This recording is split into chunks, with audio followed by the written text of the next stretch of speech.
ಇದು ಮಾಡ್ಬೇಕಾದ್ರೆ ನಮಗೆ ಒಟ್ಟೆ ಗೊತ್ತಿದ್ದಿಲ್ಲ. ನಮ್ಮೂರಲ್ಲಿ ಬಂದು ಅಜ್ಜಾರು ಬಂದು ನಮಗೆ 11,000 ರೂಪಾಯಿ ಕೊಟ್ಟು ಅಡ್ವಾನ್ಸ್ ಬೈಕ್ ಕೊಟ್ಟು ಕೆಲಸ ಶುರು ಮಾಡಿದ್ರು. ಚಾಲು ಮಾಡಿದ. ಅವಾಗ ಬಂದು ಇದು ಹೆಂಗ್ ಮಾಡ್ಬೇಕಪ್ಪ, ಒಂದು ಕಂಬ ನಿಲ್ಲಿಸ್ಬೇಕಂದ್ರೆ ಕಷ್ಟ ಆಗ್ತದೆ, ಇದು ಹೆಂಗ್ ಮಾಡ್ಬೇಕಂತೇಳಿ ಆ ತಾಯಿ ಮಾಯಿ ಭಾರ ಹಾಕಿದಾಗ ಆ ಕೆಲಸ ಯಾವ ಥರ ಮಾಡಿವಿ ನಮಗೆ ಗೊತ್ತಿಲ್ಲ.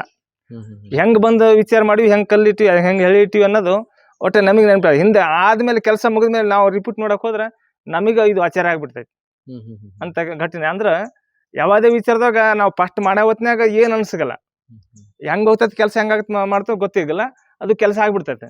ಅಂದ್ರೆ ಒಟ್ಟ ಈ ಕೆಲಸ ನಿಮ್ಗೆ ಗೊತ್ತಿದ್ದಿಲ್ಲ, ಇಲ್ಲಿ ಬಂದು ಕೈ ಹಾಕಿದ ಮೇಲೆ ಹೌದು ನಿಮ್ಗೆ ಕಂಪ್ಲೀಟ್ ಆಗಿ ಕೆಲಸ ನೀವೇ ಕಲ್ತ್ ಮಾಡಿದ್ರಿ. ಹೌದೌದು. ಎಷ್ಟು ವರ್ಷದಲ್ಲಿ ಇದನ್ನ ಮಾಡಿದ್ರಿ ಗೋಪುರ ಅಂತ? ಏನ್ರಿ ಗೋಪುರ ಎಷ್ಟು ವರ್ಷದಲ್ಲಿ ಇದು ಮಾಡ್ಬೇಕಂದ್ರೆ ಸುಮಾರು 6-8 ತಿಂಗಳ ಮಾಡಿದ್ವಿ.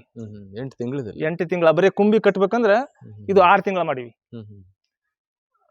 ಮತ್ತೆ ಅವ್ರ ಅಪ್ಪರು ಮತ್ತೆ ಈಗ ಈ ತರ ನೀವು ಕೆಲಸ ಮಾಡ್ಕೊಂಡ್ ಹೋದ್ರೆ ಮುಂದೆ ದುಡಿಯೋದು ಹೆಂಗ, ನೀವು ದಿವಸಾಲಿ ಪೂಜೆ ಮಾಡಕಂತ ದಿವಸಾಲಿ ಹೋಗ್ತಿರ್ತೀರಿ, ಮತ್ತೆ ನಾನು ಇಲ್ಲೇ ನಿಂತು ನಮಸ್ಕಾರ ಮಾಡ್ತೀನಿ, ನೀವು ಇಲ್ಲೇ ಇದ್ದು ಪೂಜೆ ಕೆಲಸ ಮುಗಿಸ್ಬೇಕು ಅಂದ್ರೆ ಈ ವಯಸ್ಸಿನಾಗ ದುಡಿಬೇಕು ನೀವು. ಮತ್ತೆ ವಯಸ್ಸು ಮಿಕ್ಕ ಮೇಲೆ ದುಡಕ್ ಆಗೋದಲ್ಲ. ಮತ್ತೆ ದಿವಸ ಪೂಜೆ ಮಾಡಕಂತ ಹೋಗ್ಬಾರ್ದು ನೀನು. ವಾರ ಶುಕ್ರವಾರಕ್ಕೊಮ್ಮೆ ಅಮಾಸಿಗೊಮ್ಮೆ ಹೋಗ್ರಿ, ಮಾಡ್ಕೊಂಬರ್ರಿ. ಇಲ್ಲಾಂದ್ರೆ ನೀನ ದೇವ್ರು ಅಲ್ಲಿ ಪೂಜೆ ಮಾಡ್ಕೊಂತ ಕುಂತ್ಕೊಂಡ್ಬಿಡು, ನಿಮ್ದು ಅಲ್ಲಿ ಊಟ ಕೊಟ್ರ ದೇವ್ರ ನೀನು ಊಟ ಮಾಡ್ಕೊಂಡ್ ಕುಂತ್ಕೊಬಿಡು.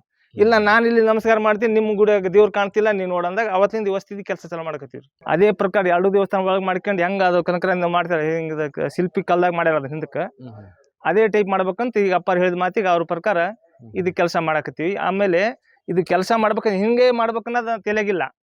ಅಲ್ಲಿ ಮಾಡ್ತಾ ಮಾಡ್ತಾ ಮಾಡ್ತಾ ಅಡ್ವಾನ್ಸ್ ಸ್ಕೆಚ್ನು ಮಾಡ್ಕೊಳಂಗಿಲ್ಲ. ಅದು ಮಾಡ್ತಾ ಮಾಡ್ತಾ ಹೆಂಗ್ ಬರ್ತದೆ ಬುದ್ಧಿ ಆ ಥರ ಮಾಡ್ಬಿಟ್ರೆ ಅದು ಹಂಗೆ ಪಾಸ್ ಆಗ್ಬಿಟ್ಟದ. ಅಂದ್ರೆ ಕೆಲವೊಬ್ಬರು ಅಡ್ವಾನ್ಸ್ ಸ್ಕೆಚ್ ಹಾಕ್ಯಂದು ಅದು ರೆಡಿಮೇಡ್ ತಂದು ಮಾಡ್ತಿದ್ರು. ಅಂತ ನಮ್ಮ ಕೆಲಸ ಅಂತ ಇಲ್ಲ. ಒಟ್ಟು ಅಮ್ಮಿನ ಮೇಲೆ ಭಾರ ಹಾಕಿದ್ರೆ ಯಾವ ರೂಪದಾಗ ಹಂಗಾಗತ್ತೆ ಗೊತ್ತಿಲ್ಲ.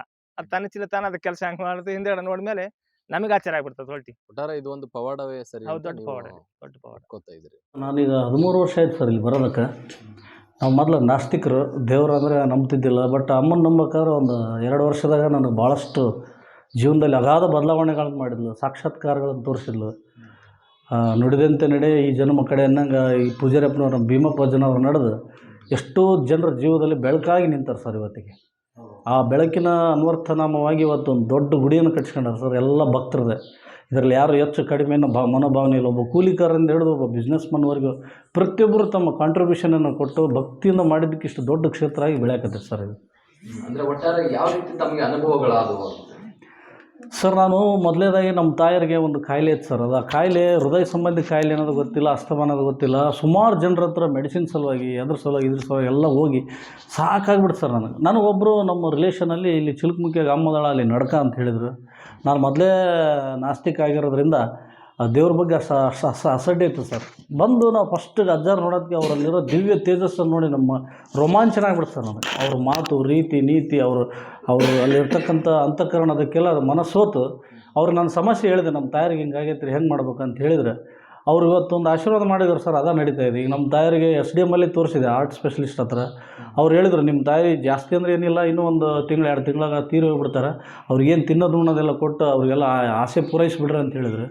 ನಾನು ಅಮ್ಮನ ಬಲವಾಗಿ ನಂಬಿದ್ದೆ. ಅದನ್ನು ನಾನು ಅಷ್ಟು ಭಯ ಬೀಳಿಲ್ಲ. ಅಮ್ಮನ ಮೇಲೆ ಭಾರ ಹಾಕಿ ನೀನು ಹೆಂಗೆ ಮಾಡ್ತೀವ ಅಂತೇಳಿ ಅಜ್ಜರಿಗೆ ಹೇಳಿದೆ. ಭೀಮಪ್ಪಜ್ಜವ್ರು ಇದ್ದರು. ಆವಾಗ ಅವ್ರು ಒಂದೇ ಮಾತು ಹೇಳಿದರು, ಇಲ್ಲಪ್ಪ ಕೊಪ್ಪಳ ಸತ್ರ ನಿಮ್ಮ ತಾಯಿ ಸಾಯಾಗಲು ಆಕೆ ಹುಡುಗಿಯಾಗಿರ್ತಾಳೆ ಅಂಥೇಳಿ ಆಶೀರ್ವಾದ ಮಾಡಿದ್ರು. ಇವತ್ತಿಗೂ ಕೂಡ ನಮ್ಮ ತಾಯಿ ಯಾವುದೇ ಮೆಡಿಸಿನ್ ಇಲ್ಲದೆ ಇವತ್ತಿಗೂ ಆರಾಮಾಗಿದ್ದಾರೆ. ಇದು ನನ್ನ ಜೀವನದಲ್ಲಿ ನಾನು ಕಂಡುಕೊಂಡಂಥ ಸತ್ಯ. ಆಮೇಲೆ ಯಾವ್ದು ಇಚ್ಛೆ ಪಟ್ಟರು ಅಮ್ಮ, ಯಾರೇ ಭಕ್ತರು ಬರಲಿ ಎಲ್ಲರಿಗೂ ಅವ್ರು ಇಚ್ಛೆ ಪಟ್ಟದ್ದನ್ನು ಕ್ಷಣಾರ್ಧದಲ್ಲಿ ಕೊಡ್ತಕ್ಕಂಥ ಕಲ್ಪವೃಕ್ಷ ಕಾಮಧೇನಾಕಿ ನಮ್ಮಮ್ಮ. ಏನು ಸರ್? ಸೊ ಒಟ್ಟಾರೆ ಈಗ ನೀವು ನಾಸ್ತಿಕರು ಅಂದ್ರಿ. ಹೌದು. ಈಗಿನ ಯುವಜನತೆಗೆ ಸತ್ತುಳ್ಳ ದೇವರು ಇದ್ದಾನೆ, ಅದರಲ್ಲಿ ಎಸ್ಪೆಷಲಿ ಅಮ್ಮನವರ ಪವಾಡಗಳನ್ನ ಇದ್ದಾನೆ ಅಂತ ಹೇಗೆ ಮಂದಾಟ ಮಾಡ್ಬೋದು ಸರ್? ಅದು ಒಂದು ಕಲ್ಲು ಇರುತ್ತೆ ಸರ್. ಆ ಕಲ್ಲನ್ನು ಬರೀ ನಾವು ನೋಡೋದ್ರಿಂದ ಕಲ್ಲಾಗಿ ಕಾಣುತ್ತೆ ಸರ್. ಕಲ್ಲಿನ ಒಳಗಡೆ ನೋಡಿ ಅಂತಃಕರಣವನ್ನು ನೋಡಿದ್ರೆ ಕಲ್ಲು ಕೂಡ ದೇವರಾಗಿ ಕಾಣುತ್ತೆ ಸರ್. ನೋಡುವ ದೃಷ್ಟಿಯಂತೆ ಸೃಷ್ಟಿ ಸರ್. ಏನು ಸರ್? ಅವರವರು ನೋಡುವ ದೃಷ್ಟಿಯಲ್ಲಿ ಅವರವರು ಭಾವಭಕ್ತಿ ಅಡಗಿರುತ್ತೆ ಸರ್. ಏನು ಸರ್? ಅದಕ್ಕೆ ಹಿರಿಯರು ಮನಸ್ಸಿನಂತೆ ಮಾದೇವ ಅಂತ ಹೇಳ್ಯಾರ ಸರ್. ಹಾಗಾಗಿ ಅಮ್ಮ ಇಲ್ಲಿ ಮರದಲ್ಲಿ ನೆಲೆಸ್ಯಾಳಂದ್ರೆ ಭಾಳ ಜನ ನಂಬಲ್ಲ. ಬಟ್ ಇಲ್ಲಿ ಬಂದು ಆಕೆಗೆ ದರ್ಶನ ಮಾಡಿದ್ಮೇಲೆ ಅದರ ಅನುಭವ ಒಂದೇ ದಿನದಲ್ಲಿ ಗೊತ್ತಾಗ್ಬಿಡುತ್ತೆ ಸರ್. ಅಷ್ಟು ಅಮ್ಮ ಪವರ್ಫುಲ್ ಆಗಿದೆ. ಗುಡಿ ಕಟ್ಸ್ಬೇಕಂತ ನಾವು ಮಾಡಿವಿ. ಬ್ಯಾಡ ಅಂತ ನಿಂತಿ ಅಂತಂದಾಗ ಅವ್ರು ಏನು ಮಾಡ್ರ, ಇಲ್ಲ ಈ ದಿಕ್ಕಿಗೆ ಹೋಗ್ರಿ, ನಮ್ಮ ಗುಡಿ ಕಟ್ಟೋರು ಸಿಗ್ತಾರಂತ ಅಮ್ಮ ಹೇಳಿದ್ಲಂತ ಅಪ್ಪರಿಗೆ. ಅದೇ ಪ್ರಕಾರ ಕುದುರೆಮತಿ ಯಜಮಾನ್ರು, ನಮ್ಮ ಪೂಜಾರಿ ಪಾಪರು ಅವರೆಲ್ಲ. ಮೂಲತಃ ಎಲ್ಲಿ ಅವರು? ಏನ್ರಿ? ನೀವು ಮೂಲತಃ ಎಲ್ಲಿ ಅವರು? ನಮ್ಮ ಅಡಿಬೈ ಚಿಕ್ಕ ತಾಂಡ ಸರ್. ಚಿಕ್ಕ ತಾಂಡ. ಅಂದ್ರೆ ಈಗ ಎಷ್ಟು ವರ್ಷ ಆಯ್ತು ಇಲ್ಲಿ ಸೇವೆ ಮಾಡ್ತಾ ಇದ್ದೀರಿ? ಇದು ಮೊದ್ಲಾಗಿಂದ ನಾವು ಸಣ್ಣಾಗಿ ದೇವ್ರ ಪೂಜೆ ಮಾಡ್ಕೊಂತ ಹಂಗ ಬರ್ತಿದ್ವಿ ರೀ, ಕೂಲಿ ಕೆಲಸ ಮಾಡ್ಕೊಂಡ. ಈ ಕೆಲಸ ಮಾಡಿ ಸುಮಾರು ಒಂದು 20 ವರ್ಷ 25 ವರ್ಷ ಆಗಿರ್ಬೇಕು. ಅಂದ್ರೆ ಇಲ್ಲಿ ಎಲ್ಲಾ ಒಂದೇ ತರನಾದ ಸಮನಾದ ಕೈಗಳು, ಜಾತಿ ಧರ್ಮ ಏನು ಇಲ್ಲಿ ಏನಿಲ್ರಿ ಅಂತ ಜಾತಿ ಧರ್ಮ. ಒಂದಾಗಿನೇ ಅಮ್ಮನಿಗೆ ಸೇವೆ ಮಾಡ್ತಾ ಇದ್ದೀರಿ. ಹೌದೌದ್ರಿ. ಏನ ಅಂತ ಅನುಭವಗಳು ಏನಾಗಿದಾವ ಅಮ್ಮನ ವಿಚಾರದಲ್ಲಿ? ಅಂತ ಅನುಭವ ಅಂದ್ರೆ ಈಗ ಅಮ್ಮನ ಮೇಲೆ ನಾವು ಭಾರ ಇಟ್ಟು ಯಾಕೆ ಕೆಲಸ ಮಾಡ್ತೀವಿ ಆ ಕೆಲಸ ಸಕ್ಸಸ್ ಆಗ್ಬಿಡ್ತ. ಅದೇ ನಮ್ಗೆ ನಂಬಿಕೆ. ಒಂದು ಉದಾಹರಣೆ ಏನ್ರಿ, ಏನಾಗಿದೆ? ಒಂದು ಉದಾಹರಣೆ ಅಂದ್ರೆ ಈಗ ನಾವು ಗುಡಿ ಕೆಲಸ ಮಾಡ್ತಾನ ಒಂದ್ ದಿವ್ಸ ಒಂದು ದೊಡ್ಡ ಘಟನೆ ಆಯ್ತು ನಮಗೆ.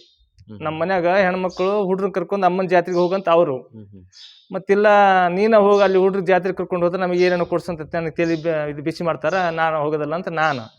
ಹಂಗಾಗಿ ಮನೆ ಇಬ್ಬರು ಹೋದಾಡಿ ಈಗ ಯಾರು ಹೋಗೋದು ಬೇಡ, ನಾವು ಸುಮ್ಮನೆ ಕುಂತ್ಕೊಂಡು ನಮ್ಮ ಮನ್ಯಾಗ ಹೆಣ್ಮಕ್ಕಂದಾಗ ನಾವು ಹುಡ್ರ ಬೈಕ್ ಮೇಲೆ ಕರ್ಕೊಂಡ್ ಬಂದ್ವಿ. ಬಂದ್ಮೇಲೆ ಅಜ್ಜರ್ನ ನಮಸ್ಕಾರ ಮಾಡಿದ್ವಿ, ಭೀಮಪ್ಪ ಅಜ್ಜರ್ನ ಬರ್ರಿ ಅಂದ. ಮತ್ತೆ ಹೊಳ್ಳಿ ಹೋಗೋ ಕಾಲಕ್ಕೆ ನಮಸ್ ಮಾಡಿ ಹೇಳ್ಬೇಕಂದ್ರೆ ನಮ್ಮ ಮಗಳು ನಮ್ಮ ಅಣ್ಣ ಕೇಳಿದ, ಅಜ್ಜಾರು ನಮ್ಮ ಇವತ್ತು ಪೂಜಾರ ಬಂದಿಲ್ಲ, ಇಲ್ಲಪ್ಪ ಬಂದಿಲ್ಲ ಮಾಡಿಲ್ಲ ನೋಡಿಲ್ಲ ಅಂತ ಆತಂದಾನ. ಮತ್ತು ಅವರು ಹೋದ್ಮೇಲೆ ನಾವು ಬಂದು ಅಜ್ಜರಿಗೆ ನಮಸ್ಕಾರ ಮಾಡಿದ್ವಿ. ನಮಸ್ಕಾರ ಮಾಡಿದ ಅಂದಾಗ ಅವ್ರು ಸಿಟ್ಟಿನಾಗ ಬಂದು ನಮಗೆ ಒಂದು ಮಾತು ಹೇಳಿದ್ರು, ನಿಮ್ಗೆ ಯಾಕೆ ಇವತ್ತು ಬಂದಿರಿ ಜಾತ್ರೆಗೆ, ಬರಕ್ಕೆ ಹೋಗ್ಬಾರ್ದಾಗಿತ್ತು, ಇವತ್ತು ಯಾಕೆ ಬಂದ್ರಿ ನೀವು ಅಂತಂದ. ನನಗೆ ಸ್ವಲ್ಪ ಆಚಾರ ಆಗಿಬಿಡ್ತಿ ಅದು. ಅಜ್ಜರು ಎಂಥ ಚಂದ ಮಾತಾಡ್ತೀವಿ, ಯಾಕೆ ಈ ಮಾತಂತಾರೆ ಅಂದಾಗ ನಾವು ಮನ್ಯಾಗ ಹಾಕಡಿದ್ವಿ, ನಾನು ಬೇಡ ನೀನು ಬೇಡ, ಇವತ್ತು ನೀವು ಹೋಗ್ಬಾರ್ದಾಗಿತ್ತು, ನಾಳೆ ಬರ್ಬೇಕಾಗಿತ್ತು, ನೀವು ಇವತ್ತು ಯಾಕೆ ಬಂದೀನಿ ಅಂತ ಸಿಟ್ಟು ನಂಗೆ ಬೇಡ. ಅದಕ್ಕೆ ನಾನು ರಿಪೋರ್ಟ್ ವಿಚಾರ ಮಾಡ್ಕೊಂಡೆ, ಅಲ್ಲಿ ಮಾತಾಡಿದ ವಿಷಯ ಐತೆ ಅಪ್ಪ ಗೊತ್ತಾಗತ್ತೆ, ಅದಕ್ಕೆ ಹಿಂಗೆ ಆಗತ್ತೆ, ತಪ್ಪಾಯ್ತಪ್ಪ ಅಂತ. ಅದೊಂದು ಅನುಭವ ಆಯ್ತು. ಅನುಭವ. ಆಮೇಲೆ ಇದು ಕೆಲಸ ಬರೀ ಗೋಪುರ ಕೆಲಸ ಮಾಡ್ತಿದ್ವಿ, ಮೂರ್ತಿ ಕೆಲಸ ಮಾಡ್ತಿದ್ವಿ. ಈ ಕೆಲಸ ಮಾಡಕ್ಕೆ ಮೊದಲ ಮಾಡಿದ್ದಿಲ್ಲ. ಎಲ್ಲರೂ ಹಿರಿಯರು ಕುಂತ್ಕೊಂಡು ಇಲ್ಲ ನೀನೇ ಮಾಡ್ಬೇಕಂತ ತೀರ್ಮಾನ ತಗೊಂಡ್ರು. ತೀರ್ಮಾನ ತಗೊಂಡು ಒಂದು ವಾರ ಕೆಲಸ ಮಾಡಿದ್ವಿ. ಒಂದು ವಾರದಾಗ 2 ಮಿಷನ್ 3 ಮಿಷನ್ ಕೆಟ್ಟು 3 ಮಿಷನ್ ಸುಟ್ಟೋದು. ಮತ್ತು ನಾವು ವಿಚಾರ ಮಾಡ್ಕೊಂಡು ಏನು ಮಾಡ್ತು ಅಂದ್ರೆ ಇದು ಹಿಂಗಾದ್ರೆ ಇದು ಕೆಲಸನ ಇದು ಬರೀ ಮಿಷಿನ್ಗೆ ಆಗುತ್ತೆ, ಕೊಟ್ಟಿದ್ರು ಅಕ್ಕ ಇದು ದುಡ್ಡು ಅಂತೇಳಿ ನಾವು ವಿಚಾರ ಮಾಡಿದ್ವಿ. ಮಾಡಿ ಮತ್ತು ಹೊಸ ಮಿಷನ್ ತಂದು ಈಗ ಇವ್ರಪ್ಪರ ಕೈ ಕೊಟ್ಟಿದ್ವಿ. ಅವರು ಪೂಜೆ ಮಾಡಿ ಅಮ್ಮನ ಹೆಸರು ಹೇಳಿ ಕೊಟ್ಟರು. ಇವತ್ತೂರಿಗೆ 2 ವರ್ಷ ಆಯ್ತು, ಒಂದು ಮಿಷನ್ ಇವತ್ತೂರಿಗೆ ಕೆಟ್ಟಿಲ್ಲ ಅಂತ ಪವಾಡ. ಮತ್ತು ಇದೇ ಕೆಲಸ ಮಾಡ್ಬೇಕಂದ್ರೆ ತಾನು ಹಾಕಿ ವಿಚಾರದಾಗ ನಾವು ಭಾವನೆ ಇಟ್ಕೊಂಡು ಮಾಡಿದ್ರೆ ಆ ಕೆಲಸ ಇವತ್ತೂರಿಗೆ ಒಂದು ಏಟಿಯಲ್ಲಿ ಬಿದ್ದಿಲ್ಲ, ಮಿಷನ್ ಕಚ್ಚಾಗಿಲ್ಲ ನಮಗೆ. ಇವತ್ತೂರಿಗೆ ಮಿಷನ್ ಯಾವ ತೊಂದರೆ ಇಲ್ಲ. ಸೊ ಅಂದರೆ ಎಲ್ಲ ಕೆಲಸವನ್ನ ನೀವೇ ವಹಿಸ್ಕೊಂಡು ಮಾಡ್ತಾ ಇದ್ರಿ. ನಮಸ್ಕಾರ, ನಾನು ಮಂಜು ಬಿ ತೋಟಗೇರ್, ನ್ಯಾಷನಲ್ ಟಿವಿಗೆ ಸ್ವಾಗತ. ಕೊಪ್ಪಳ ಜಿಲ್ಲೆಯ ಅತಿ ಪ್ರತಿಷ್ಠಿತ ಒಂದು ಸ್ಥಳಗಳಲ್ಲಿ ಪ್ರಮುಖ ಪಾತ್ರ ವಹಿಸಿರುವ ಹುಲಿಗಿ ಕ್ಷೇತ್ರದ ಬಗ್ಗೆ ಹೇಳೋದಾದರೆ, ಇಂದು ದೇಶಾದ್ಯಂತ ಆ ಪ್ರದೇಶ ಆ ಒಂದು ಏನು ಕ್ಷೇತ್ರ ಹೆಸರುವಾಸಿಯಾಗಿದೆ. ಸೊ ಅದಕ್ಕಷ್ಟೇ ಅಲ್ಲದೆ ಕೊಪ್ಪಳದಿಂದ 25 ಕಿಲೋಮೀಟರ್ ಒಂದು ಅಂತರದಲ್ಲಿರ್ತಕ್ಕಂಥ ಚಿಲುಕುಮುಖಿ ಗ್ರಾಮದಲ್ಲಿ ಇವತ್ತಿದ್ದೀವಿ. ಯಾಕಪ್ಪ ಇವತ್ತು ಚಿಲುಕುಮುಖಿ ಗ್ರಾಮದಲ್ಲಿ ಅಂತ ವಿಶೇಷ ನಿಮ್ಗೆ ಅನಿಸ್ಬೋದು. ಏನಂತಂದರೆ ಈ ಚಿಲುಕುಮುಖಿ ಗ್ರಾಮ ಕೂಡ ಹುಲಿಗೆಮ್ಮ ಒಂದು ಬಂದ್ಬಿಟ್ಟು ಇಲ್ಲಿ ಸ್ಥಳವನ್ನು ಊರಿ ಇಲ್ಲಿ ಒಂದು ದೇವಸ್ಥಾನವನ್ನು ಕಟ್ಸ್ಕೊಂಡು ಬಂದಿರತಕ್ಕಂಥ ಎಷ್ಟೋ ನೊಂದ ಜನರಿಗೆ ಸಮಸ್ಯೆಗಳನ್ನು ಬಗೆಹರಿಸುತ್ತಾ ಸಾಕಷ್ಟು ಒಂದು ಏನು ಉದ್ಧಾರ ಪವಾಡ ಕೆಲಸಗಳನ್ನು ಮಾಡಿರ್ತಕ್ಕಂಥ ಉದಾಹರಣೆಗಳು ಇಲ್ಲಿದ್ದಾವೆ. ಸೊ ಅದ್ರ ಬಗ್ಗೆ ಹೇಳೋದಾದರೆ 1919ರಲ್ಲಿ ಜನಿಸಿರೋ ಭೀಮಪ್ಪ ಅಜ್ಜನವರು ರೀಸೆಂಟಾಗಿ 2015ರಲ್ಲಿ ದೈವಾಧೀನರಾಗ್ತಾರೆ, ಲಿಂಗೈಕ್ತರಾಗ್ತಾರೆ. ಸೊ ವಿಶೇಷ ಏನಂತಂದರೆ ಇದೇ ಚಿಲುಕುಮುಖಿ ಗ್ರಾಮದಲ್ಲಿ ಇದೇ ಭೀಮಪ್ಪಜ್ಜನವರಿಗೆ ಒಂದು ಗುಡಿಯನ್ನೇ ಪ್ರತಿಷ್ಠಾಪಿಸಿದ್ದಾರೆ ಇಲ್ಲಿಯ ಭಕ್ತಾದಿಗಳು. ಏನಪ್ಪ ವಿಶೇಷ ಅಂತ ಅನ್ನಿಸ್ಬೋದು. ಯಾಕಂತಂದರೆ ಅದೇ ಭೀಮಪ್ಪಜ್ಜನವರು ನಡ್ಕೊಂತ ಇಲ್ಲಿಂದ ಹುಲಿಗಿ ದೇವಸ್ಥಾನಕ್ಕೆ ಹೋಗಿ ಹುಲಿಗೆಮ್ಮನ ದರ್ಶನ ಮಾಡದೆ ಇದೇ ಸ್ಥಾನಕ್ಕೆ ಬಂದಿದ್ದೇನಮ್ಮ, ನಾನು ನಿನ್ನನ್ನು ನೋಡಿಕೊಂಡು ಅಂತ ಹೇಳಿ ಕಾಯಿ ಹೊಡೆಸ್ಕೊಂಡು ಬಂದಿರೋ ಸಾಕಷ್ಟು ಉದಾಹರಣೆಗಳು ಇರ್ತಿದ್ವು. ಏನಕ್ಕಪ್ಪ ಇಲ್ಲಿಂದ ಅಲ್ಲಿವರೆಗೂ ಬರ್ತೀಯ ಅಂತ ಸ್ವತಃ ಹುಲಿಗೆಮ್ಮನೇ ಇಲ್ಲಿರ್ತಕ್ಕಂಥ ದೇವಸ್ಥಾನದ ಎದುರುಗಡೆ ಇರ್ತಕ್ಕಂಥ ಇಷ್ಟೊತ್ತು ಏನು ನೋಡ್ತಾ ಇದ್ರಿ, ಇದೇ ಒಂದು ಮರದಲ್ಲಿ ಬಂದು ನೆಲೆಸ್ತಾಳೆ.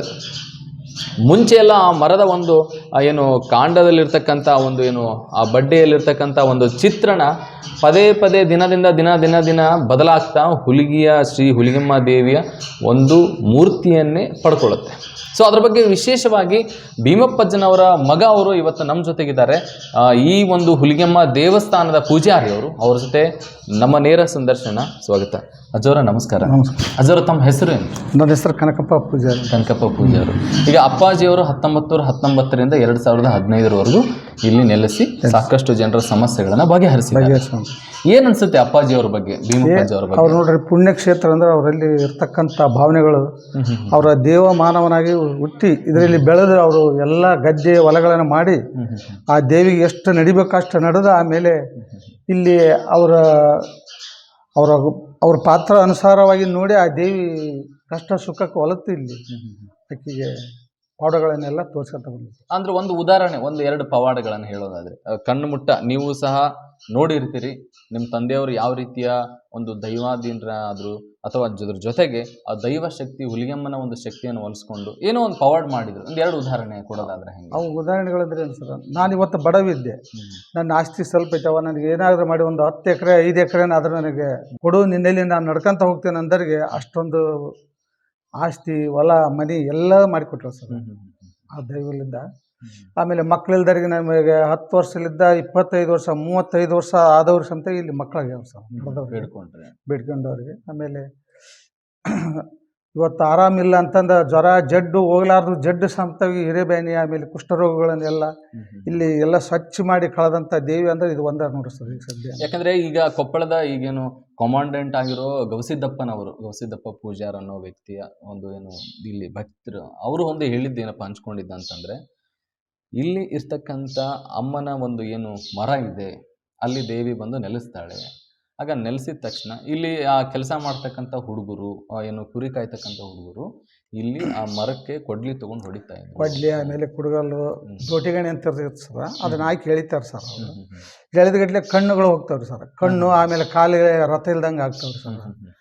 ಆಮೇಲೆ ಅವ್ರಿಗೆ ಯಾಕೆ ನಾನು ಈ ಗಿಡ ಮುಟ್ಟಿ ಈ ಗಿಡಕ್ಕೆ ಹೋದಗಟ್ಲೆ ನನಗೆ ಯಾಕೆ ಹಿಂಗಾಯ್ತು ಅಂತಂದು ಹೋಗಿ ತಂದೆ ತಾಯಿ ಮುಂದೆ ಹೇಳಿದ್ರೆ, ಇಲ್ಲಪ್ಪ ಇಲ್ಲಿ ಬಂದು ಹಿಂಗಾಯ್ತು ಅಂದಾಗ, ಇಲ್ಲಮ್ಮ ಇದ್ರಾಗ ಅಮ್ಮ ನೆಲೆಸ್ಯಾಳ, ಇದನ್ನೆಲ್ಲ ಕೊಯ್ಯಬಾರ್ದು ಮುಟ್ಟಬಾರ್ದು, ಇದರಲ್ಲಿ ನೀವು ಭಕ್ತಿಲಿದ್ದ ಬೇಡ್ಕೊಂತ ಹೋಗ್ರಿ, ಕಣ್ಣುಗಳು ಬರ್ತಾವೆ, ಮತ್ತು ಹೆಂಗಿದ್ದ ಮನುಷ್ಯ ನಿನ್ನ ಮಗ ಹಂಗ ಆಗ್ತಾನೆ, ಕಾಲುಗಳು ಬರ್ತಾವೆ ಕೈಗಳು ಬರ್ತಾವೆ ಅಂತ ಹೇಳಿದ ಮೇಲೆ ಅವರು ನಡ್ಕೊಂತ ಹೋದಾಗ ಮತ್ತೆ ಅವು ಪವಾಡಗಳು ಅವು ಹಾಕ್ಯಂತ ಬಂದು ಇವೆಲ್ಲ ಕಣ್ಣು ಮುಟ್ಟ ಜನರ ಕಣ್ಣೆದುರು ನಡೆದಿರ್ತಕ್ಕಂಥ ಘಟನೆಗಳು ಸರ್. ಇತ್ತೀಚೆಗೆ ಅಂದ್ರೆ ಆ ತಂದೆಯವರು ಭೀಮಜ್ಜನವರು ದೈವಾಧೀನರಾದ್ಮೇಲೆ 2015ರಿಂದ ಇತ್ತೀಚೆಗೆ ಒಂದು ದೇವಸ್ಥಾನದ ಜೀರ್ಣೋದ್ಧಾರ ಬಹುಬೇಗ ನಡೆಯುತ್ತೆ. ಸಾಕಷ್ಟು ಜನ ಇದ್ದಬದ್ದಂಥ ಶ್ರೀಮಂತರು ಇದಕ್ಕೆ ಒಂದು ಗುಡಿ ಕಟ್ಸೋದಾಗ್ಲಿ, ಗರುಡು ಗಂಬ ಆಗಲಿ, ಪ್ರತಿಯೊಂದನ್ನ ಒಂದು ದೇಣಿಗೆ ಮುಖಾಂತರ ಮಾಡ್ತಾರೆ. ಎಲ್ಲ ಅವ್ರಿಗೆ ಯಾವ ರೀತಿ ಸಮಸ್ಯೆಯ ಬಗೆಹರಿಸಿದ್ಲು ತಾಯಿ ಅಂತ? ಅವ್ರಿಗೆ ನೋಡ್ರಿ, ಕಷ್ಟ ಸುಖ ಅವ್ರ ಮನೆಯಲ್ಲಿ ಏನೇನು ತಾಪತ್ರೆಗಳು ಇರ್ತವೆ ಸರ್, ಅವೆಲ್ಲ ತಾಪತ್ರೆಗಳು ಬಯಲಾಗಿ ಅವ್ರಿಗೆ ಸುಖ ಸಂಪತ್ತು ಕೊಟ್ಟ ಮೇಲೆ ಅವ್ರ ಭಕ್ತಿ ಕಾಣಿಕೆ 50,000 ಆಗಲಿ, 1,00,000 ಆಗಲಿ, 10,000 ಆಗಲಿ, 11,000 ಆಗಲಿ, 2 ಲಕ್ಷ ಆಗಲಿ, ಇದೆಲ್ಲ ಧಣಿಗೆ ಭಕ್ತರು ಕೊಟ್ಟದ ಮೇಲೆ ಇದು ಗುಡಿ ಎಲ್ಲ ದೇವಸ್ಥಾನವನ್ನ ನಿರ್ಮಾಣ ಮಾಡಿದ್ವಿ. ಅಂದ್ರೆ ಈಗ ನಿಮ್ಮ ಒಂದು ನೇರವಾಗಿ ಯಾವತ್ತಾದ್ರೂ ತಾಯಿಯ ದರ್ಶನ ಅಥವಾ ಏನಾದ್ರು ಕಣ್ಮುಟ್ಟ ಅನುಭವ ಏನಾದ್ರು ಆಗಿತ್ತ ಗುರುಗಳೇ? ಅನುಭವ ಅಂದ್ರೆ ಏನು ಸರ, ನಾವು ಚಿಕ್ಕಂದಿದ್ದಾಗಲಿದ್ದಂದ್ರೆ ಮತ್ತೆ ನಾವು ಅತಿ ಒಂದು ಸ್ವಲ್ಪ ಸಣ್ಣ ಇದ್ದೀವಿ ಸರ. ಒಂದು 8 ಎಕರೆ ಆಸ್ತಿ, ಒಂದು ಸಣ್ಣ ಮನೆ, ಈ ಅಮ್ಮಂದ ದಯಲಿದ್ದ ಅಪ್ಪರಿ ಹಂಗ ಅಮ್ಮಗ ಹುಲಿಗಿಲಿದ್ದ ನಡ್ಕೊಂತ ಬಂದ್ರೆ ಸರ, ಅವಲಿದ್ದ ಇಲ್ಲಿ ಬಂದು ನೆಲೆಸಿದಾಗಲಿದ್ದಂದ್ರೆ ನಾವು ಈಗ ಒಂದು 51 ಎಕರೆ ಜಮೀನು ಮಾಡಿ ಸರ್, ಆಕಿಲಿಂದ. ಆಮೇಲೆ ಮನೆ ಗದ್ದೆ ಹೊಲ ಎಲ್ಲ ಮಾಡಿ ಸರ್, ಆಕಿ ಎಲ್ಲ ಸಂಪತ್ತು ಕೊಟ್ಟಳ. ಆಕಿ ಹಂಗೆ ನಡೆದೀವಿ ಹಂಗೆ ನಮಗೆ ಕೊಟ್ಟಳ ಸರ್. ಪ್ರತಿಯೊಬ್ಬರು ನಡ್ಕೊಂತ ಬಂದವ್ರಿಗೆ ಅದೇ ಸಂಪತ್ತು ಕೊಟ್ಟಳ ಸರ್ ಅವ್ರಿಗೆ. ಅಂದ್ರೆ ಈಗ ಜನರ ಸಮಸ್ಯೆ ಅಂತ ಏನು ಹೇಳ್ಕೊಳಕ್ ಬರ್ತಾರೆ ಪ್ರತಿ ಮಂಗಳವಾರ ಮತ್ತು ಶನಿವಾರ, ಅವತ್ತು ಏನಂತಂದ್ರೆ ಏನು ಹೇಳಿಕೆಯನ್ನ ಹೇಳ್ತೀರಾ ಹೇಗೆ? ಹೇಳಿಕೆಯನ್ನು ಹೇಳಕ್ಕೆ ಸರ್, ಅದು ಒಂದು ತುಂಬಿದ ಚೆರಿಗೆಯಲ್ಲಿ, ತಾಮ್ರ ಚೆರಿಗೆಯಲ್ಲಿ ಆ ದೇವಿ ಅದ್ರಾಗ ವಚನ ಕೊಟ್ಟದ ಸರ್, ಇದನ್ನು ಎತ್ತಿ ಏನೇ ಕೇಳಲಿ, ಇದನ್ನು ಎತ್ತಿದ್ರೆ ಮಾತ್ರ ಒಳ್ಳೇದಾಗುತ್ತೆ ಅವರಿಗೆ, ಇದರಲ್ಲಿ ಏನೇ ಸಮಸ್ಯೆಗಳಿರಲಿ ಅವರು ಎಲ್ಲ ಸ್ವತಃ ಸಿದ್ಧ ಆಗ್ತಾವೆ. ಅಂದ್ರೆ ಅದು ಎತ್ತಿದ ತಕ್ಷಣ ಸರಾಗವಾಗಿ ಮ್ಯಾಲಕ್ಕೆ ಹೇಳ್ಬೇಕು ಸರ್. ಕೆಲಸ ಆಗಲ್ಲ ಅಂದ್ರೆ ಏನು ಮಾಡಿದ್ರೆ ಬರಲ್ಲ ಸರ್, ಅದೇ ನೆಲ ಗದ್ದಿಗೆ ಹಿಡಿತಾಳೆ ಸರ್, ಅಷ್ಟು ಅಂದ್ರೆ ಭದ್ರವಾಗಿ ಅದು ಭದ್ರವಾಗಿ ಹಿಡಿತಾಳೆ ಸರ್. ಒಂದು ಸ್ವಲ್ಪ ಅಂದ್ರೆ ಇದು ನಡೆದಿರೋ ಉದಾಹರಣೆಗಳು, ನಡೆದಿರೋಂಥ ಉದಾಹರಣೆಗಳು ಸರ್ ಅವು. ಇದೇ ಒಂದು ಇದು ಅಲ್ರಿ ಸರ್, ಇದು ಈ ಕುದುರ್ಮುತಿ ಬಸಪ್ಪ ದೊಡ್ಡ ಮನೆ ಅಂತಂದ್ರು ಅವರು ಅಪ್ಪರದ ಕಾಲಕ್ಕೆ ಅವರು ಕಡು ಬಡವರು. 6 ಎಕರೆ ಜಮೀನು ಅವ್ರದ್ದು. 6 ಎಕರೆ ಜಮೀನ್ಯಾಗ ಅವ್ರು ಬಂದು ಇಲ್ಲಿ ಅಮ್ಮನ್ನ ಫಸ್ಟ್ ನೆಲೆಸಿದಾಗ ಪ್ರಥಮ ಅಂದ್ರ ಇವ್ರ ಅಣ್ಣಗ್ ಭೇಟಿ ಆದ ಗಿಡಕಿ, ಇವ್ರ ಅಣ್ಣಗ ಸಣ್ಣಮಕಾಯಿ ಆಜ್ ಅಂತಂದು, ಸಣ್ಣಮಕಾಯಿ ಆಜ್ ಅಂತಂದು ಅದ ಇಲ್ಲಿ ಒಡ್ ಈಗ ಏನ್ ರೋಡ್ ಐತಲ್ ಸರ್, ಈ ರೋಡ್ NH ಮಣ್ಣು ಹಾಕಕ್ ಬದತ್ತ ಅದು ಮುಂಜಾನೆ ಬಂದು ನಮಸ್ಕಾರ ಮಾಡಿ, ಅಪ್ಪ ಏನ್ ಹೇಳಿದ್ನಂತೆ, ಒಂದು ನಿಂಬೆಹಣ್ಣು ಕೊಡ್ತಾಳಪ್ಪ ಆಕಿ, ಆ ನಿಂಬೆಹಣ್ಣು ತಗೊಂಡು ಹೋಗಿ ಇಟ್ಕೊಂಡು ನೀನು ಅಲ್ಲಿ ಒಡ್ಡು ಹಾಕ, ಆ ಒಡ್ಡು ಹಾಕಿಂದ ಬಂದು ನಮಸ್ಕಾರ ಮಾಡ್ಕೊಂಡು ಹೋಗ್ಬಿಡಪ್ಪ, ನಿಮ್ಗೆ ಇವತ್ತು ಚಲೋ ಆಗುತ್ತಾ ಅಂತಂದು ಹೇಳಿದ್ನಿ. ಆ ನಿಂಬೆಹಣ್ಣು ತಗೊಂಡು ನೆಲಕ್ಕೆ ಇಳ್ಬೇಡ ಅಂತ ಹೇಳಿದ್ನಿ.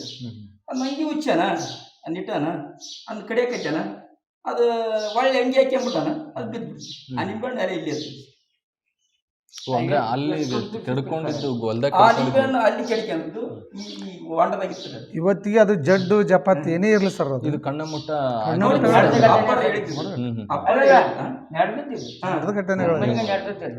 ಪ್ರತ್ಯಕ್ಷ ಸಾಕ್ಷಿ. ಸರ ಈಗ ಅಮ್ಮನ ಚರಿಗೆ ನೆಟ್ ಕೇಳೋದು ಪರೀಕ್ಷೆ ಮಾಡಕ್ ಬಂದಾರ ಕೆಲವರು. ಆಕಿ ಮೇಲೆ ಪರೀಕ್ಷೆ ಮಾಡ್ಬೇಕಂತ ಹೇಳಿ ಹೊಲನೆಲ್ಲ ಜ್ಯೂಸ್ ಕಿಟ್ಟು ಬಂದಂತ ಒಬ್ಬ ರೈತ. ಅಲ್ಲಿ ಏನ್ ಮಾಡ್ಯಾನ, ಊರಾಗೆಲ್ಲ ಹುಬ್ಬಳ್ಳಿ ಗ್ರಾಮದಾಗ 1 ಎಕರೆ ಹೊಲ ಕೊಡ್ತೀನಿ ಗುಂಡ್ ಎತ್ತದನ್ನ ಎತ್ಬಿಟ್ಟ. ಅದು ವಾಪಸ್ ಇನ್ನೊಂದು ಎಕರೆ ಇತ್ತು, ಅದನ್ನ ಹಚ್ಚಿಬಿಡು ಜ್ಯೂಸ್ಗೆ ಅಂತ ಹೇಳ್ಯಾರ ಕೆಲವರು. ಎಲ್ಲ ಕಳ್ಕೊಂಡು ನಾನೇನು ಹೋಗ್ಲಿ ಅಂದಾಗ ಒಬ್ಬ ಹಿರಿಯ ಹೇಳ್ಯಾನ, ಇಲ್ಲಪ್ಪ ಅಮ್ಮನ ಹೆಸರು ಹೇಳು, ಅಲ್ಲಿ ಚಿಲ್ಕಮುಕ್ಕಿ ಒಳಗೆ ಒಂದು ಚರಿಗೆ ಇದ್ದಾಕೆ, ಅಮ್ಮನ ನೆತ್ತಿ ಬಿಡಿ ಇನ್ನೊಂದು ಎಕರೆ ಕೊಡ್ತೀನಿ ಅಂತ ಹೇಳ ಅಂತ ಹೇಳ. ಅವ ಹೊಲದ ಮನಸ್ಸಿಂದ ಅದು ಒಪ್ಕೊಂಡ ಪಂದ್ಯ ಇಲ್ಲಿ ಬಂದು ಅವ್ನು ಕರ್ಕೊಂಬಂದು ನೆತ್ತಿ ಬಿಡಿ ಇನ್ನೊಂದು ಎಕರೆ ಹೊಲ ಕೊಡ್ತೀನಿ ಅಂತ ಹೇಳ. ಅದನ್ನ 2-3 ಕೂಡಿ ಎತ್ತಕ್ಕೆ ಹೋದ್ರೆ ಬಂದಿಲ್ಲ, ಹಂಗ ಮೈಯಕ್ಕೆ ಬಂದ್ಬಿಟ್ಟ. ಅವ್ರಿಗೆ ಇವತ್ತಿಗೆ ಅವರು ಅಪ್ಪಿದ್ದ ಕಾಲಕ ಆತರ ಮನುಷ್ಯರ ಸತ್ಯ ಸರ್, ಅವ್ರ ಆರಾಮ್ ಇಲ್ದಾರ ಸಂತ ಇದೆ ಸರ್. ಮಕ್ಕಳು ಸತ್ಯ ಸತ್ರುನು ಆತ ಹೋಗೋದ್ ಬಿಟ್ಟಿಲ್ಲ. ಇವ್ರೆಲ್ಲರೂ ಉಂಡು ಮಕ್ಕಂದ್ರೆ ತಾನು ಕಾಕೆ ತಾನು ಮಾಡೋದು.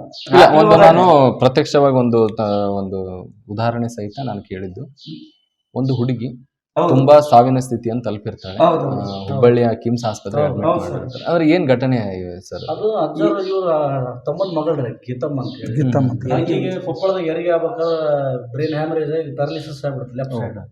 ಅದು ಪ್ಯಾರಲಿಸಿಸ್ ಆದ ತಕ್ಷಣ ಇವರು ನಾವು ಹುಬ್ಳಿಗೆ ಕರ್ಕೊಂಡು ಹೋದ್ವಿ. ಹುಬ್ಳಿಗೆ ಕರ್ಕೊಂಡು ಹೋಗ್ಬೇಕಾದ್ರೆ ನಮ್ಮ ನಾನಾ ತರ ತೊಂದರೆಗಳು ಬಂದವು. ಗಾಡಿ ಆಫ್ ಆಗೋದು, ಕಾರ್ ಆಫ್ ಆಗೋದು, ಆಮೇಲೆ ದಾರಿಗಳು ಭಾಳ ಒಂಥರ ಏನಂದ್ರೆ ಅಪಶಕನಗಳು ಕಂಡು ಹುಬ್ಳಿ ನಾವು ಎಂಟ್ರಿ ಆಗೋದಿಗೆ ನಮ್ಗಲ್ಲಿ ಒಬ್ರು ಟ್ರಾಫಿಕ್ ಪೊಲೀಸ್ ಹಿಡಿದು ಹಾಕಿದ್ರು, ಡ್ರೈವಿಂಗ್ ಲೈಸೆನ್ಸ್ ಗಾಡಿ ಇದು ಅಂತ ಭಾಳ ಸೀರಿಯಸ್ ಆಗಿತ್ತು. ಅಲ್ಲಿ ಬಿಳೆ ಸೀರೆ ಉಟ್ಕೊಂಡು ಬಂದು ಸರ್, ಅಷ್ಟು ಜನರ ಮಧ್ಯೆ ಅಮ್ಮ ಅದ್ಭುತ.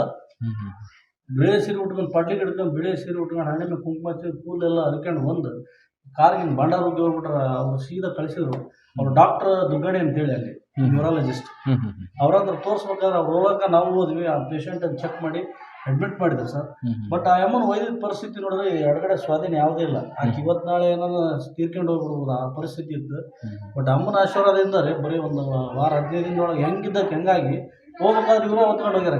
ಹೌದು ಸರ್, ಬರ್ಬೇಕಾದ್ರೆ ಆಕೆ ತಾನು ಸ್ವಂತ ಸ್ವಾಧೀನ ಆಗಿ ನಾವು ಹೆಂಗಿದ್ವಿ ನಾರ್ಮಲ್ ಜನರ ಥರ ಬಂದು ಇದೇ ಗುಡಿನ ಪ್ರದಕ್ಷಿಣೆ ಹಾಕಿಲ್ಲ, ಈಗಲೂ ಆಕೆ ಪೂಜೆ ಮಾಡೋದು. ಹೌದೌದು ಸರ್, ಇದು ಕಣ್ಣ ಮುಟ್ಟ ನಡೆದಿರ್ತಕ್ಕಂಥ ನೈಜ ಉದಾಹರಣೆ. ಆಮೇಲೆ ಇನ್ನೊಂದು ಸರ್, ಎಷ್ಟೋ ಜನಗಳಿಗೆ ಒಬ್ರು ಇಲ್ಲಿ ಸಿಟ್ಟಲ್ಲಿ ಕಿಡ್ನಿ ಫೇಲ್ ಆಗಿದ್ವಿ 2. ಈ ಮಂಟಪ ಕಟ್ಟಬೇಕಾದ್ರೆ ಅವರು ಒಂದು ಇಟ್ಟಂಗೆ ಎತ್ತಿ ಇಡಕ್ಕೆ ಹಾಕಿದ್ದಿಲ್ಲ. ಅಂಥವ್ರು ಇವತ್ತು ಮತ್ತೆ ಹೊಸ ಜನ್ಮ ಪಡೆದು ಇವತ್ತಿಗೆ ಅಮ್ಮಗೆ ಸೇವೆ ಮಾಡಿದ್ರು. ಇವರು ಸಾವಿರಾರು ಉದಾಹರಣೆ ಇದಾವೆ ಇಂಥವಲ್ಲ. ನಿಗೂಢ ಕಾಯಿಲೆಗಳಾಯ್ತು, ಗಡ್ಡೆಗಳಾಯ್ತು, ಆಮೇಲೆ ಕೆಲವೊಂದು ನಿಗೂಢ ರೋಗಗಳ ರುಜಿನಗಳಾಯ್ತು. ಇಲ್ಲಿ ಬಂದ್ರೆ ಅಮ್ಮನ್ ಇಲ್ಲಿ ಬಂದು ವಸ್ತಿ ಇದ್ದು ಹೋಗ್ತಾರೆ ಸರ್, ಆರಾಮ್ ಇದ್ದ ಮಾಡಿದ್ರೆ ಎಲ್ಲ ನಿಶೇಷ ಆಗ್ಬಿಡುತ್ತೆ. ಕಷ್ಟ ಅಂತ ಬಂದ್ರಂದ್ರೆ ಆತಲ್ಲಿ ಕಟ್ಟಿ ಮೇಲೆ ಕುಂತದ್ ನಮ್ಗೆ, ಇಲ್ಲಪ್ಪ ನಿನ್ಗೆ ಒಳ್ಳೇದಾಗತ್ತ, ನೀನ್ ಏನು ಮಾಡಕ್ ಹೋಗ್ಬೇಡ, ಆಕಿ ಏನ್ 2 ಉದ್ದಿ ಕಟ್ಟಿ ಸತ್ತ ಹಚ್ಚಕೋಬೇಡ, ನೀನು ಆಕಿ ದರ್ಶನ ತಗೊಂಡ್ ಹೋಗ್ಬಿಡೋದು ಒಳ್ಳೇದಾಗತ್ತೆ. ಒಂದು ಕುದುರೆ ಮಧ್ಯೆಯಲ್ಲಿ ಉಳಿದಂತ ಇವತ್ತಿಗೆ ಐತ್ರಿ, ಅವತ್ತಿಗೂ ಐತ್ರಿ. 6 ಎಕರೆ ಜಮೀನು ಇದ್ದಿರೋದು 150 ಎಕರೆ ಜಮೀನು ಇವತ್ತು ಅದ್ ಮಾಡಿದತ್ತ ಅದನ್ನ ಈಕೆ ಹೆಸರು ಹೇಳಿ ಮತ್ತೆ ಕೊಪ್ಪಳದಾಗ ಒಬ್ಬರು ಟಾಂಗಾದ ಗಾಡಿ ಗತಿ ಅಂದ್ರ ಇಂಥ ಹೊಲ ಮುಗಿತೈತಪ್ಪ ನಿನ್ಗಂತಂದ್ರ ಅಂತ ಹೊಲ ಮುಗಿತು ಬಿಡ್ರ. ಸೊ ಒಟ್ಟಾರೆ ಇದು ನೈಜ ಉದಾಹರಣೆಗಳನ್ನು ಹೇಳ್ತಾರೆ. ಹೌದೌದು ಸರ್, ಇಲ್ಲಿ ನಡೆದಂತ ಇವಾಗ ಏನು ಕೊಪ್ಪಳ ಜಿಲ್ಲೆಯ ಹುಲ್ಗಿ ಕ್ಷೇತ್ರ ಅಂತ ನಾವು ನೋಡಿದೀವಿ. ಹುಲ್ಗಿ ಅಮ್ಮನ ಪವಾಡ ಎಷ್ಟು ಅಂತಂದ್ರೆ ದೇಶದ ನಾನಾ ರಾಜ್ಯ ಮೂಲೆಗಳಿಂದ ಬರ್ತಾ ಇದೆ. ಆಮೇಲೆ ಅಜ್ಜರ್ ದರ್ಶನ ಕೊಡ್ಬೇಕಾದ್ರೆ ಅವ್ರ ಭಕ್ತಿಗೆ ಮೆಚ್ಚಿ ಅವರಿಂದ ಬಂದು ಇದೇ ಮರದಲ್ಲಿ ನೆಲೆ ಆಗಿಬಿಟ್ಲಾಕಿ ಅವ್ರು ತಮ್ಮ ಅಂತರಾತ್ಮದಲ್ಲಿ ಅರ್ಥಕೊಂಡು ಹಾಕಿ ಆಕಾರ ಹಿಂಗ ಆಗ್ಬೇಕಲ್ಲ ಅದೇ ತರ ದರ್ಶನ ಕೊಟ್ಟಾರ ಸರ್. ಇಲ್ಲಿ ಬಾಯಿ ಇತ್ತು ಸರ್, ಬಾಯಿ ಕಡ್ದಿಲ್ಲ ಒಂದು ಸಣ್ಣದ. ಆ ಬಾಯಿ ಕಡ್ದಾಗ ಅಲ್ಲಿ ಮಾರ್ನಮಿ ಸಣ್ಣ ಆಗ ಹಣ್ಣನ್ನು ಮುದೇಕಿ ಈಗ ಬಿದ್ದು ಸಾಯ್ತಾಳ, ಆಗ ಬಿದ್ದು ಸಾಯ್ತಾಳ, ಹಂಗ ಬಂದಾಕಿ ಆಕಿ ಬಂದು ಅಲ್ಲಿ ತಪ್ಪ ಇದ್ದಂತೆ ಮೆಣಸಿನ ಹೊಲ ಹಾಕಿದ್ವಿ. ಇಲ್ಲೇ ಈಗ ಚಜ್ಜಿ ಬಿತ್ತಾರ ಸರ್, ಅದ ಹೊಲಾಗ ಮೆಣಸಿನ ಗಿಡ ಹಚ್ಚಿದ್ರಂತೆ. ಅಲ್ಲಿ ಆ ಮೆಣಸಿನ ಗಿಡ ತಾಲಿ ಬಂದಂತೆ. ಹಿಂಗಪ್ಪ ನಾನು ಇಲ್ಲಿ ಊರಿಗೆ ಬಂದಿದ್ದೆ, ಇಲ್ಲಿ ಮುಂದೈತಲ್ಲ ಅದು ಯಾವ ಊರಪ್ಪ, ಅದು ತಾಂಡವಾದ, ಅಲ್ಲಿ ನಾನು ಇಳಿಸಿ ಬರ್ತೀನಪ್ಪ ಅಂದ. ಹೋಗ್ಬೇಕು ನಾನು ನಡ್ಕೊಂತಾರ ಹೋಗ್ತೀನಿ ಅಂದಂತೆ. ಅಂದಾಗ ಆತ ಏನಂದೆ, ಬೇಡವಾ ನಾನು ಎತ್ತು ಬಂಡಿ ಅದಾವ ಕರ್ಕೊಂಡು ಹೋಗ್ತೀನಿ, ಇನ್ನು ಮನೆ ಕರ್ಕೊಂಡು ಹೋಗಿ ಒಂದು ಊಟ ಮಾಡ್ಕೊಂಡು ಹೋಗ್ಬಿಡಂತೆ ಅಂದ. ನಾನು ಊಟ ಮಾಡೋಕ್ಕೆಲ್ಲಪ್ಪ, ನಾನು ಹೋಗ್ಬಿಡ್ತೀನಿ ತಗೊಂಡು. ಇಲ್ಲಿ ಬಾಯವ ಅಂತ ಕರ್ಕೊಂಡು ಹೋಗಿ ಮೆಣಸಿನ್ಕಾಯಿ ಒಂದು ಇಡೀ ಹರ್ಕಂಗಂತೆ. ಒಳ್ಳೆ ನೋಡಿದ್ರ ಮನುಷ್ಯ ಇಲ್ಲ, ದಿವ್ಯ ರೂಪ, ಕೈಯ ಕಟ್ಗ ಚಕ್ರ ಅನ್ನ ಅವತಾರ ಆಗ್ಬಿಟ್ಲಂತೆ. ಬಗ್ಗನ ಮಿಂಚ್ಬಿಟ್ರ ಇಡೀ ಈ ರೋಡ್ ಎಲ್ಲ ಅಷ್ಟು ಬೆಳಕಾದಾಗ ಸೊ ಇದು ನೈಜ ಚಿತ್ರಣ. ಇದು ನಿಜ ಚಿತ್ರ ಇದು. ನಿಜ ಚಿತ್ರ. ಅದ್ ಏನಾಗ್ಬಿಡ್ತೇನೆ ಸಡಕ್ನ ಅದ್ಗ ಕಣ್ಣಿಗೆ ಮಂಜಾಗ್ಬಿಡ್ತೇನೆ. ಗಿಡದಾಗ ಅವಾಗ ಕತ್ಲ ಬತ್ಲ ಆಗಿ ನೆಟ್ಟು ನಿಂತ್ಕೊಳಕ್ ಆಗ್ಲಿಲ್ಲ. ಅದನ್ನ ನೋಡಿ ಎಲ್ಲ ಸುಮ್ಮನೆ ಗಪ್ಪನ ಕುಂತ್ಕೊಂಡು ಅವಾಗ ಮತ್ತೆ ಕಣ್ಣೀರು ಬಂದ್ಬಿಟ್ಟು ಬಂದೆ. ಇಲ್ಲಪ್ಪ ಹೆದರ್ಬೇಡ, ನಾನಾ ಬಂದೀನಿ, ಈ ಛತ್ರಲಿಂದನ ಬಂದಿ ನಾನು. ನಿನ್ ಪವಾಡ ನೋಡಕ್ ನೋಡಿ ನೋಡಿ ಸಾಕಾತಪ್ಪ, ಈ ಶಟಕ್ಕೆ ಅಲ್ಲಿ ಕೊಟ್ಟ ಬರಕ್ ಹೋಗ್ಬೇಡ, ನೀನ್ ನಡೆದದ್ದು ಸಾಕು, ನೀನ್ ದುಡ್ದದ್ದು ಸಾಕು, ನಾನಾ ನಿನ್ನಲ್ಲಿ ಬಂದ್ಬಿಡ್ತೀನಿ, ನಿನ್ನಲ್ಲಿ ಬಂದು ನಿನ್ನ ಮನೆಗೆ ಕುತ್ಕೊಂಡ್ಬಿಡ್ದಪ್ಪ ನಾನು ಅಂತ ಹೇಳಿ ಈ ಗಿಡದಾಗ ಬಂದಕ್ಕೆ. ಸೊ ಒಟ್ಟಾರೆ ವೀಕ್ಷಕರೇ, ಇಷ್ಟೊತ್ತು ಕೇಳಿದ್ರಿ ಚಿಲುಕಮುಖಿ ಗ್ರಾಮದ ಹುಲಿಗೆಮ್ಮನ ಒಂದು ಪವಾಡಗಳನ್ನ. ಸೊ ಈ ರೀತಿಯಾದ ಸಾಕಷ್ಟು ಅನುಭವಗಳನ್ನ ಹಂಚಿಕೊಂಡರು. ಕೆಲವರ ಮನಸ್ಥಿತಿ ಹೇಗಿರುತ್ತೆ ಅಂದ್ರೆ ಮೂಢನಂಬಿಕೆಗಳ ವಿರೋಧಿಗಳಾಗಿರ್ತಾರೆ, ಜೊತೆಗೆ ದೇವರೇ ಇಲ್ಲ ಅನ್ನೋ ವಾದಗಳು ಇರ್ತವೆ. ಸೊ ಅಂಥ ಸಂದರ್ಭದಲ್ಲಿ ನಾನು ಇಲ್ಲಿ ಒಂದು ಪ್ರಮುಖ ಮಟ್ಟದ ಉದಾಹರಣೆ ಕೊಡೋದು ಏನಂತಂದ್ರೆ, ಇಲ್ಲಿಯ ಏನು ಸ್ಥಳೀಯ ಮತ್ತು ಕೆಲ ಭಕ್ತಾದಿಗಳ ನೈಜ ಉದಾಹರಣೆಗಳ ಒಂದು ನೈಜತೆಯನ್ನು ಇಟ್ಕೊಂಡು ಪರೀಕ್ಷೆ ಮಾಡುವ ಹಂಬಲವನ್ನ ಬಿಟ್ಟು ಸ್ವತಃ ಒಂದು ಸಾರಿ ಇಲ್ಲಿಯ ಒಂದು ಹುಲಿಗೆಮ್ಮ ದೇವಸ್ಥಾನ ಏನ್ ಹೇಳ್ತೀವಿ ಚಿಲುಕಮುಖಿ ಗ್ರಾಮಕ್ಕೆ ದರ್ಶನ ಕೊಡೋ ಮುಖಾಂತರ ಸೊ ನಿಮ್ಮ ಪ್ರಯತ್ನವನ್ನು ನೀವು ಮಾಡ್ಬೋದು ಅಂತ ತಮ್ಮಲ್ಲಿ ನಾನು ಮನವಿ ಮಾಡ್ಕೊಳ್ತೇನೆ. ಯಾಕಂತಂದ್ರೆ ಎಷ್ಟೋ ಮಕ್ಕಳಾಗದೆ ಇರೋರಿಗೆ ಇಲ್ಲಿ ಮಕ್ಕಳ ಭಾಗ್ಯ ಸಿಕ್ಕಿದೆ, ಹಾಗೆ ಸಾಕಷ್ಟು ರೋಗಗಳಿಂದ ಏನು ನರಳುತ್ತಾ ಇದ್ರು ಅವ್ರಿಗೆ ರೋಗ ಮುಕ್ತಿ ಸಿಕ್ಕಿದೆ, ಆರೋಗ್ಯವಾಗಿದ್ದಾರೆ, ಎಷ್ಟೋ ಜೀವಗಳು ಬದುಕಿದಾವೆ ಅಂತ ಇಲ್ಲಿ ಪ್ರತ್ಯಕ್ಷದರ್ಶಿಗಳು ತಮ್ಮ ಅನಿಸಿಕೆಗಳನ್ನ ಹಂಚ್ಕೊತಾ ಇದ್ದಾರೆ.